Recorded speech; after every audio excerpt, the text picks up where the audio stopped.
بسم اللہ الرحمن الرحیم۔ السلام علیکم ورحمۃ اللہ وبرکاتہ۔ حضرت ابو ہریرہ رضی اللہ تعالیٰ عنہ نے بیان کیا کہ نبی کریم صلی اللہ علیہ وسلم نے فرمایا، جب اللہ کسی بندے سے محبت کرتا ہے تو حضرت جبرائیل علیہ السلام کو آواز دیتا ہے کہ اللہ فلاں بندے سے محبت کرتا ہے، تم بھی اس سے محبت کرو۔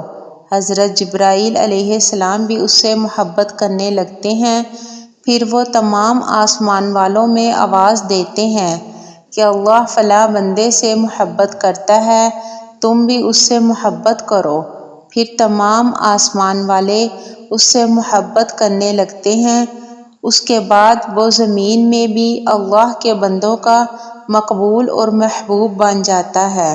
حضرت ابو ہریرہ رضی اللہ تعالیٰ عنہ نے بیان کیا کہ نبی کریم صلی اللہ علیہ وسلم نے فرمایا کہ تم قیامت کے دن اللہ کے ہاں اس شخص کو سب سے بدتر پاؤ گے جو کچھ لوگوں کے سامنے ایک رخ سے آتا ہے اور دوسروں کے سامنے دوسرے رخ سے جاتا ہے۔ حضرت محمد بن عمرو بن حزم رضی اللہ تعالیٰ عنہ کہتے ہیں کہ نبی کریم صلی اللہ علیہ وسلم نے فرمایا، جو کوئی مسلمان اپنے مسلمان بھائی کو کسی مصیبت میں تسلی دے تو اللہ تعالیٰ قیامت کے دن اسے عزت کا جوڑا پہنائے گا۔